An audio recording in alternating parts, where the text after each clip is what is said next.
Hello दोस्तों, कैसे हो? आपका हमारे यूट्यूब चैनल पर स्वागत है। दोस्तों, आज के वीडियो में हम आपको बताएंगे कि आप बिल्कुल फ्री ऑफ कॉस्ट और आईआईबीएफ की एग्ज़ाम की तैयारी कैसे करेंगे। दोस्तों, आप बिल्कुल परेशान ना हो। दोस्तों, आपको मालूम होगा कि बैंक बीसी लेने के लिए, किसी भी बैंक का बीसी लेने के लिए आपके पास आईआईबीएफ का सर्टिफिकेट होना चाहिए। लेकिन आप परेशान हो जाते हैं कि हम इसकी तैयारी कैसे करें, कैसे नहीं करेंगे। तो आप बिल्कुल परेशान ना हो। मैं 101% अगर आप हमारे साथ बने रहेंगे तो मैं आपकी तैयारी और आपका एग्ज़ाम क्लियर करवा दूंगा। क्योंकि दोस्तों, मैं ऑलरेडी आईआईबीएफ का एग्ज़ाम 78 मार्क से मैंने पास कर रखा है। अभी फरवरी में मैंने 2022 फरवरी में ही मैंने आईआईबीएफ का एग्ज़ाम क्लियर करा था।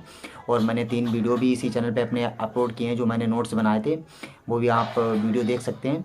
तो दोस्तों, आज मैं बताऊंगा आप बिल्कुल कैसे तैयारी करेंगे। दोस्तों, ये बिल्कुल जेन्युइन है, बिल्कुल इसमें एक भी परसेंट झूठ नहीं है।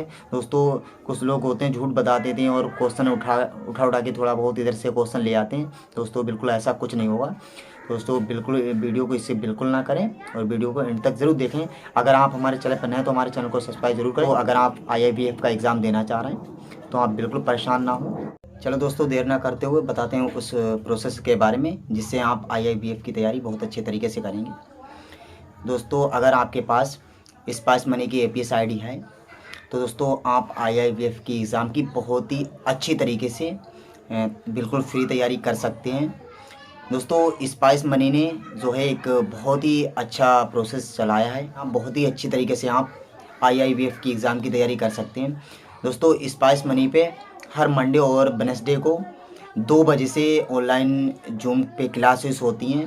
दोस्तों, मैंने आज का क्लास मैं इसी पे बताऊंगा, तो आप उस क्लास को पूरा देखना और मुझे बताना। दोस्तों, अगर उसमें लिखा हुआ क्लियर ना आए तो कोई दिक्कत नहीं। दोस्तों, कुछ देर गौर से सुने और उसे नोट्स यानी वीडियो को पॉज करके नोट कर लें।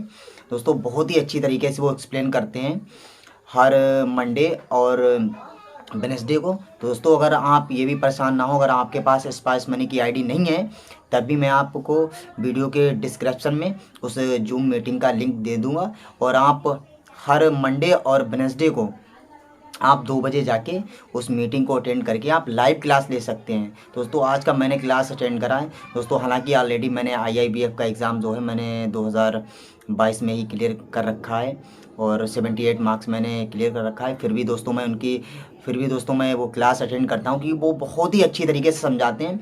दोस्तों, आप अगर वहाँ से तैयारी करेंगे तो मैं 101% गारंटी लेता हूँ कि आपके 80% से एबोव नंबर आएंगे, क्योंकि वो इतना ही अच्छी तरीके से समझाते हैं। आप आज का वीडियो पूरा देखेंगे तो आपको पता चल जाएगा। आप वीडियो को पूरा देख लेना। चलो दोस्तों, अब वो वीडियो हम दिखाते हैं आपको। इसके अलावा अगर कोई अकाउंट खुलवाना चाहे, जो डिपॉजिट अकाउंट होते हैं, अगर उसको खुलवाना चाहे तो बहुत सिंपल सा प्रोसेस है। कोई भी पर्सन अगर अकाउंट खुलवाना चाहता है तो उसके पास एक डॉक्यूमेंट्स होने चाहिए जो ऑफिशियल वैलिड डॉक्यूमेंट्स बोलते हैं। बैंक में जाके अपना जो उन डॉक्यूमेंट्स को प्रोवाइड कराएं और अपना अकाउंट खुलवा सकते हैं अपनी आइडेंटिटी दिखा के। अब अगर ये तो अकाउंट खुलवाने की बात हुई, कुछ डॉक्यूमेंट्स जो लगते हैं। अगर किसी को बंद करवाना हो तो बंद कैसे करवा सकते हैं? तो बहुत सिंपल है बंद करवाना।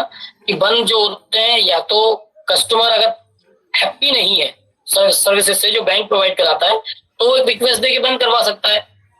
दूसरा, अब अगर बैंक चाहे तो कस्टमर की डेथ पे उसको अकाउंट को बंद कर सकता है, या फिर वो बैंक जो है अपने ऑपरेशन को ही स्टॉप कर दे, रोक दे। तो इन केसेस में जो अकाउंट है वो क्लोज हो जाता है।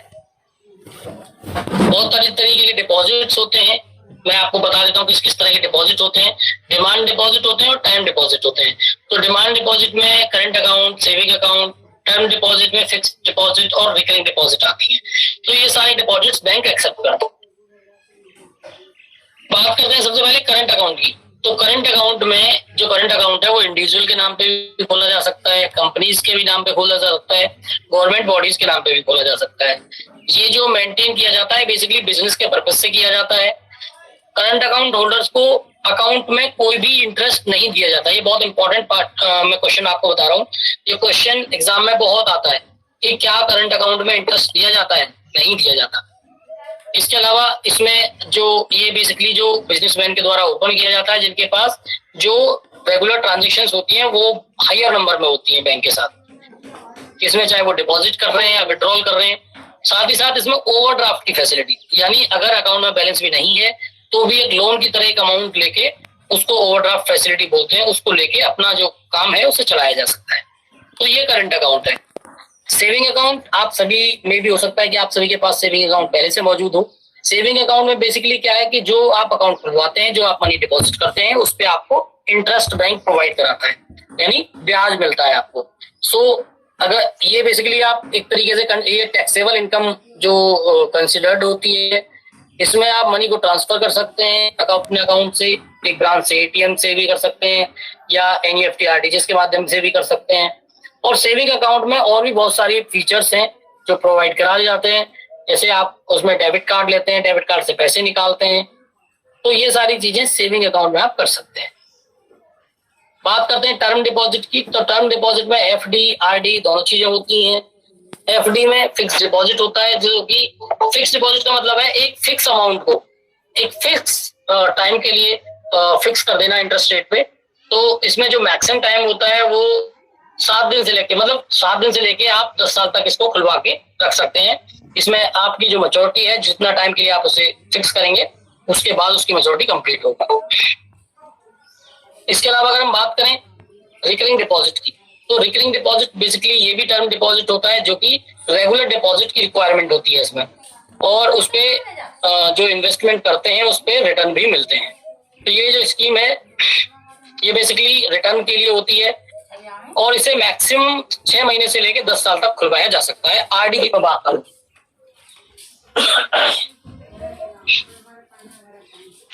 तो मैंने आपको बताया फिक्स डिपॉजिट और रिकरिंग डिपॉजिट, तो ये इस तरीके से आप एफडी आरडी खुलवा सकते हैं बैंक के साथ। अब बात करते हैं मनी लॉन्ड्रिंग की। तो मनी लॉन्ड्रिंग भी एक ऐसा प्रोसेस होता है जिसमें कि एक ब्लैक मनी को व्हाइट बनाया जाता है। जैसे कि जो ब्लैक मनी के टाइप में जो होता है, अब ऐसा नहीं है कि ब्लैक मनी उसके सोर्सेज अलग अलग होते हैं। जैसे कई बार वो जो अमाउंट है वो ड्रग ट्रैफिकिंग की वजह से आता है, टेररिस्ट फंडिंग की वजह से आता है। तो इसमें जो लेजिटिमेट अगर मैं बात करूं तो उसको एक नॉर्मल वे में दिखाना, यानी जो इनडायरेक्ट जो अमाउंट आता है, अमाउंट की मतलब जो इनकम होती है, जो सोर्स होता है उसका, जैसे ड्रग ट्रैफिकिंग है, टेररिस्ट फंडिंग है, तो वो इलीगल अमाउंट को एक नॉर्मल वे में दिखाना, सफेद की तरह दिखाना, तो वही जो प्रोसेस है उसे मनी लॉन्ड्रिंग बोला जाता है। मनी लॉन्ड्रिंग की 3 स्टेजेस होती हैं। इसमें प्लेसमेंट का मतलब यह है जो फिजिकल डिस्पोज करना उस एक्टिविटी को, क्रिमिनल एक्टिविटी को। दूसरा लेयरिंग, यानी उसके जो सोर्स ऑफ इनकम है उसको छुपाना। तीसरा इंटीग्रेशन, यानी उस अमाउंट को एक व्हाइट मनी की तरह यूज करना, यानी ताकि उसको किसी को ये पता ना लगे कि ये ब्लैक मनी के तौर पे हमने यूज किया है। तो ये मनी लॉन्ड्रिंग की स्टेजेस होती है, प्लेसमेंट, लेयरिंग और इंटीग्रेशन। इसके साथ साथ चेक की बात करते हैं। तो चेक क्या होता है? चेक इंस्ट्रूमेंट होता है जो कि बैंकिंग सिस्टम से डायरेक्ट जुड़ा हुआ होता है, और किसी भी इंस्टीट्यूशन के पास इसके राइट नहीं होते कि जो चेक बुक ऑपरेटिंग सिस्टम को यूज कर सके। इसमें बेसिकली जो 3 पार्टीज होती हैं, ड्रॉअर, ड्रॉई और पे। चेक को आप अपने लिए भी यूज कर सकते हैं, यानी खुद के लिए पैसे निकालने के लिए भी यूज कर सकते हैं। अदरवाइज आप किसी को चेक इशू भी कर सकते हैं ताकि वो पैसे को ले सके। इसमें 3 पार्टी होती हैं, ड्रॉअर यानी जो पर्सन ड्रॉ करता है, चेक को देता है। ड्रॉई होता है बैंक, जो यानी मीडिएटर होता है, और पे होता है बेनिफिशियरी, जिसके नाम पे वो चेक इशू किया जाता है। तो ये बेसिकली जो बैंकिंग है जो मैंने आपको बताई। अब ये हमारा जो इसमें कुछ क्वेश्चंस भी हैं, ये क्वेश्चंस हम आपको पीडीएफ में प्रोवाइड करा देंगे, और उसके बाद इन जो क्वेश्चंस हैं इनको आप प्रिपेयर कर सकते हैं अपने अकॉर्डिंग। 1-2 क्वेश्चन ले लेते हैं इसमें, जैसे कि ओवरड्राफ्ट की फैसिलिटी जनरली बैंक द्वारा दी जाती है किन अकाउंट्स में? सेविंग अकाउंट में, टर्म डिपॉजिट अकाउंट में, करंट अकाउंट में या रिकरिंग अकाउंट में? तो याद रखें, ओवरड्राफ्ट की फैसिलिटी करंट अकाउंट में ही प्रोवाइड की जाती है जनरली। और जो अगर हम बात करें जो इंटरेस्ट दिया जाता है सेविंग अकाउंट पे, उसको पेड जो किया जाता है वो कैसे किया जाता है? मैक्सिमम में किया जाता है, डेली पे किया जाता है, मिनिमम में किया जाता है, या जो मंथ में क्लोजिंग बैलेंस होता है उस पे दिया जाता है? तो जो इंटरेस्ट होता है वो डेली बेस पे कैलकुलेट होता है। याद रखें, आपके अकाउंट में जो इंटरेस्ट होता है वो डेली बेस पे कैलकुलेट होता है। अब ये हमारा आज का एक चैप्टर खत्म हो गया। अब हम अपना जो नेक्स्ट चैप्टर है उस पे चलते हैं। हमारा जो पहला चैप्टर था वो काफी बड़ा था, बैंकिंग के बारे में हमने आपको बताया उसके बारे में, लेकिन अब हमारे पास जो चैप्टर्स हैं हम उनके बारे में आपको बताते हैं। जैसे बैंकर कस्टमर रिलेशनशिप, दूसरा जो चैप्टर है हमारे पास, बैंकर की और कस्टमर की कौन कौन सी रिलेशनशिप होती है जब अकाउंट खुलवाया जाता है बैंक में। तो उसमें बेसिकली 6 जो रिलेशनशिप हैं वो मेन है। जिसमें debtor and creditor, creditor and debtor, bailee bailor, agent principal, lessor lessee, trustees and beneficiaries. यानी ये 6 रिलेशनशिप जो होती हैं ये मेन होती हैं। जैसे सबसे पहले हम डेटर और क्रेडिटर की बात करें तो यहाँ पे जब एक कोई कस्टमर अकाउंट खुलवाने के बाद पैसा जमा करता है तो उस केस में जो कस्टमर होता है वो वहां पे क्रेडिटर होता है और जो बैंक होता है वो बोरोवर होता है। तो इस रिलेशनशिप को डेटर और क्रेडिटर बोला जाता है। दूसरा होता है क्रेडिटर डेटर, यानी उल्टा हो गया यहाँ पे। तो जहाँ पे बैंक कस्टमर को कुछ मनी प्रोवाइड करा रही है, लोन प्रोवाइड करा रही है, तो उस केस में कस्टमर वहां पे बोरोवर हो गया और बैंक वहां पे लेंडर हो गया। तो इस रिलेशनशिप को क्रेडिटर और डेटर बोला जाता है।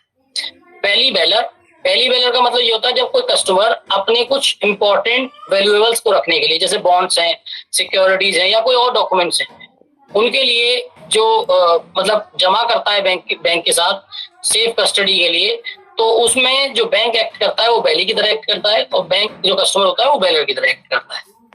एजेंट प्रिंसिपल की अगर हम बात करें तो कुछ जो एंसिलरी सर्विसेज होती हैं, जैसे बिल्स भरना, इसके अलावा इंश्योरेंस प्रीमियम भरना, तो ये सारी चीजें जब जो अगर हम बात करें कुछ जो बैंक द्वारा प्रोवाइड की जाती है सर्विसेज, तो इस केसेस में जो बैंक एजेंट की तरह भी एक्ट करता है और कस्टमर प्रिंसिपल की तरह भी एक्ट करता है। लेसर लेसी का मतलब ये होता है कि जहाँ पे जो बैंक है वो लॉकर्स की सर्विस प्रोवाइड कराता है कस्टमर्स को और उनको लीज पे देता है ताकि वो अपने वैल्यूएबल्स उसमें रख सकें। तो इस रिलेशनशिप को बेसिकली क्या बोला जाता है? Lessor and lessee. Trustees and beneficiaries, यहाँ पे जो ट्रस्ट क्रिएट किया जाता है एक तरीके से, जहाँ पे एक ट्रस्टी बैंक के द्वारा अपॉइंट किया जाता है, तो इस रिलेशनशिप को ट्रस्टी और बेनिफिशरी बोला जाता है। सो ये मेजरली जो 6 हैं बैंक और कस्टमर रिलेशनशिप, वो हमने आपको बताया।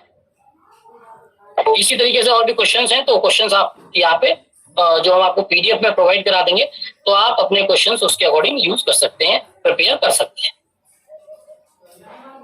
आगे चलते हैं। हमारे पास जो आज का नेक्स्ट टॉपिक है वो है बैंक लोन एंड एडवांसेस। उस पे जाने से पहले मेरे साथ काफी अधिकारी कुछ और भी कॉल पे जुड़े हैं। मेरी उनसे रिक्वेस्ट रहेगी कि प्लीज आप अपनी जो अटेंडेंस है वो जरूर लगाते रहें। अटेंडेंस बहुत जरूरी होता है, इंपॉर्टेंट होता है लगाना। अटेंडेंस प्लीज उस लिंक पे भर दें जो मैंने आपको दी है। पता तुम बरेली गए। अब आगे बात करते हैं बैंक लोन और एडवांसेस की। यानी बैंक जो है वो लोन भी प्रोवाइड कराती है और एडवांस भी देती है, उसके बारे में पढ़ते हैं। अच्छा, अगर हम बात करें लोन की, तो लोन कई सारे तरीके के दिए जाते हैं और वो भी कस्टमर की रिक्वायरमेंट के ऊपर डिपेंड करता है कि उनको कितने लोन की रिक्वायरमेंट होती है। अब कई जो मतलब बहुत लोग क्या करते हैं, किसी के लिए लोन लेते हैं, कोई शॉर्ट टर्म लोन लेता है, कोई मीडियम टर्म लोन लेता है। तो एग्रीकल्चर की अगर हम बात करें, सबसे पहले एग्रीकल्चर फाइनेंस की, तो बेसिकली जो फार्मर्स होते हैं उनकी जरूरतों को पूरा करने के लिए एग्रीकल्चर फाइनेंस दिया जाता है, जिसमें शॉर्ट टर्म लोन्स, मीडियम या लॉन्ग टर्म लोन्स, इसके अलावा क्रॉप लोन्स भी प्रोवाइड किए जाते हैं। शॉर्ट टर्म लोन्स 18 महीने तक के जो लोन दिए जाते हैं उन्हें इसलिए शॉर्ट टर्म बोला जाता है। मीडियम या लॉन्ग टर्म जो होते हैं उन्हें अप्रोक्सीमेट 36 महीने के लिए यूज किया जाता है। 36 महीने में मतलब इस कैटेगरी में जो टेन्योर होता है वो होता है इसका। और क्रॉप लोन जो दिया जाता है वो बेसिकली फार्मर्स को दिया जाता है ताकि वो अपने जो सीजनल ऑपरेशंस हैं, चाहे वो बीज खरीदना हो या फिर दवाइयों का हो, तो उनके लिए उस क्रॉप लोन को यूज कर सके।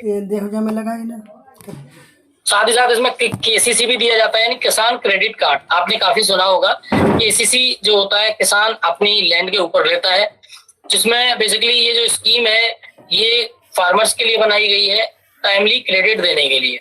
और ये जो लॉन्च हुई थी 1998 में लॉन्च हुई थी, जो कि नाबार्ड की हेल्प से इसमें लॉन्च किया गया था। नाबार्ड जो बैंक है, national bank for agriculture and rural development. इसमें जो इंटरेस्ट होता है वो 2% से लेके 4% के बीच में होता है, जो बेसिकली जो फार्मर्स को देना पड़ता है। अब थोड़ा सा डिटेल में जानते हैं इसको कि इसका जो पर्पस है वो तो फार्मर्स की नीड को पूरा करना है। एलिजिबिलिटी की बात करें तो एलिजिबिलिटी में जो किसान होते हैं, जो कि अपनी जो फसल है, जो भी खेती है, जो अपनी लैंड है, जो उसे कल्टीवेट कर रहे होते हैं, तो वो सभी उन किसान क्रेडिट कार्ड के लिए एलिजिबल होते हैं। याद रखें, जिनके पास लैंड होती है वो सभी किसान क्रेडिट कार्ड के लिए अप्लाई कर सकते हैं। क्रेडिट लिमिट उसके जो कल्टीवेटेड एरिया है उसके ऊपर डिपेंड करती है। पीरियड जो होता है 5 साल के लिए होता है। और हर साल इसको रिन्यूअल हर साल इसको एक तरीके से रीपे करना होता है। इसमें बेसिकली क्रेडिट कार्ड और पासबुक दोनों दिए जाते हैं। डॉक्यूमेंट्स में बेसिकली जो फार्मर्स को अपनी जो लैंड का रिकॉर्ड है वो एक बार 5 साल में देना होता है। सो ये किसान क्रेडिट कार्ड का बारे में मैंने आपको बताया। इसमें एग्रीकल्चर में और भी लोन्स हैं, जैसे एग्रीकल्चर टर्म लोन्स की अगर हम बात करें तो जिसमें फिशरीज हैं, हस्बैंड फिशरीज, इसके अलावा सेट हैं, हॉर्टिकल्चर है, प्लांटेशन है, इन सब के लिए एग्रीकल्चर टर्म लोन दिए जाते हैं। माइनर इरिगेशन की बात करें तो माइनर इरिगेशन में पाइपलाइंस हैं, ड्रिप स्प्रिंकलर्स हैं। इन सिस्टम्स को अगर एक तरीके से देखा जाए तो इनके बेसिस पे जो माइनर इरिगेशन का जो एग्रीकल्चर लोन है वो दिया जाता है। लैंड डेवलपमेंट का लोन दिया जाता है, फार्म मैकेनाइजेशन के लिए लोन दिया जाता है। इसके अलावा हॉर्टिकल्चर के लिए भी फाइनेंस दिया जाता है। हॉर्टिकल्चर में जैसे आप कोई बाग लगाना चाहते हैं, जैसे चीकू का, गुआवा, अमरूद, इस तरीके का अगर कोई बाग लगाना चाहते हैं तो उसमें भी एग्रीकल्चर लोन प्रोवाइड किया जाता है। रिटेल लोन भी दिए जाते हैं, मतलब अगर आप कोई हाउसिंग खरीदना चाहते हैं, कोई व्हीकल खरीदना चाहते हैं, तो एजुकेशन लोन लेना चाहते हैं तो वो रिटेल लोन में आता है। इसके अलावा लैंड परचेज के लिए भी लोन दिया जाता है स्मॉल और मार्जिनल फार्मर्स को। तो ये सभी एग्रीकल्चर लोन्स के अंडर आते हैं। कुछ क्वेश्चंस हैं इसमें, तो वो जैसे मैंने आपको पहले भी बताया वो आपको प्रोवाइड करा देंगे हम पीडीएफ, तो उसमें आप प्रिपेयर कर सकते हैं। हम अगले आज के टॉपिक पे चलते हैं जिसका नाम है फाइनेंशियल इंक्लूजन और रूरल डेवलपमेंट। इसके बाद फिर आपको अनम्यूट करेंगे, फिर आपके क्वेश्चंस लेंगे। तो फाइनेंशियल इंक्लूजन की सबसे पहले हम बात करें तो फाइनेंशियल इंक्लूजन क्या है। तो इसका मतलब ये होता है फाइनेंशियल इंक्लूजन का, यानी कि सभी को जो बिजनेस जो बैंकिंग सर्विसेज है, जैसे कि ट्रांजेक्शन्स हैं, पेमेंट्स हैं, सेविंग्स हैं, इसके अलावा क्रेडिट और इंश्योरेंस है, तो ये सभी प्रोडक्ट और सर्विसेज अफोर्डेबल और बहुत ही मतलब इजी वे में डिलीवर हो कस्टमर्स के लिए, रिस्पॉन्सिबल और सस्टेनेबल वे में इजीली डिलीवर हो कस्टमर्स के लिए, ताकि उनको यूज कर पाए। तो इस तरीके से अगर हम बात करें, जब बेसिक सर्विसेज जनरली जो है बैंकिंग सिस्टम के द्वारा प्रोवाइड की जाती है, तो अब इसमें कोई भी जो फाइनेंशियल इंक्लूजन के साथ है वो क्वेश्चन ये शुरू होता है बेसिकली कि फाइनेंशियल इंक्लूजन शुरू कैसे हो। अगर देखा जाए तो इसमें जो आरबीआई ने बहुत सारे जो कदम हैं वो बढ़ाए हैं और गवर्नमेंट ऑफ इंडिया ने भी काफी सारे स्टेप्स लिए हैं। उसमें अगर हम बात करें फाइनेंशियल इंक्लूजन को और डीपली जानने की, तो फाइनेंशियल इंक्लूजन में सेविंग्स आती हैं, इंश्योरेंस, पेमेंट एंड रेमिटेंस की service, affordable credit, financial advice, इसके अलावा बैंक अकाउंट्स, चाहे आप सेविंग की बात करें या करंट की बात करें, तो ये सभी फाइनेंशियल इंक्लूजन के अंदर आते हैं, जो बेसिकली सर्विसेज कस्टमर्स को प्रोवाइड की जाती है। अब इन जो करंट का बैंकिंग सिनेरियो है उसमें से जो आरबीआई ने और गवर्नमेंट ऑफ इंडिया ने इनिशिएटिव्स लिए हैं वो क्या लिए हैं। पहले हम बताते हैं नो फ्रिल्स अकाउंट की। तो नो फ्रिल्स अकाउंट पहले क्या हुआ करता था कि ये बेसिक बैंकिंग अकाउंट हुआ करता था जहां पे आप मिनिमम 0 या उससे भी कम बैलेंस रख सकते हैं। इसके अलावा अगर हम बात करें तो रिसेंटली में इन अकाउंट्स को चेंज करके, नो फ्रिल्स अकाउंट को चेंज करके बीएसबीडी अकाउंट में कन्वर्ट कर दिया गया था। अब ये बीएसबीडी अकाउंट क्या है इसके बारे में जानते हैं। तो इन अकाउंट में भी ये फैसिलिटी है कि आप मिनिमम बैलेंस रख सकते हैं इसमें। नो फ्रिल्स अकाउंट को ही इसमें कन्वर्ट कर दिया गया था। इनमें आप बेसिकली जो बैंक की सुविधाएं होती हैं, जैसे आप एटीएम कार्ड भी ले सकते हैं, पासबुक भी ले सकते हैं, पैसे ट्रांसफर भी करवा सकते हैं। तो ये बीएसबीडी की लिमिट होती है कुछ, जैसे एक फाइनेंशियल ईयर में आप कुछ अमाउंट उससे ज्यादा नहीं रख सकते, तो वो बीएसबीडी में कुछ लिमिट्स जो है वो इंक्लूडेड होती है। 25 तारीख देख लियो, 25 तारीख। इसके अलावा प्रधानमंत्री जनधन योजना की बात करें तो गवर्नमेंट ने प्रधानमंत्री जनधन योजना को लॉन्च किया था 2014 में। तो इस स्कीम का बेसिकली जो स्लोगन था वो था मेरा खाता भाग्य विधाता, यानी कि मेरा खाता ही मेरा भगवान है।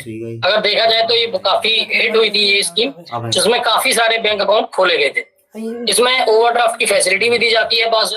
दोस्तों अगर आप इसी तरीके से लाइव क्लास अटेंड करना चाहते हैं तो वीडियो के डिस्क्रिप्शन में मैंने उस जूम मीटिंग का लिंक दे दिया है। आप हर मंडे और वेडनेसडे को 2 बजे जाके आप वो मीटिंग अटेंड कर सकते हैं, क्लास अटेंड कर सकते हैं। दोस्तों अगर आप हमारे चैनल पर नए हैं तो हमारे चैनल को सब्सक्राइब जरूर करें। वीडियो अच्छा लगे तो वीडियो को लाइक ज़रूर करें।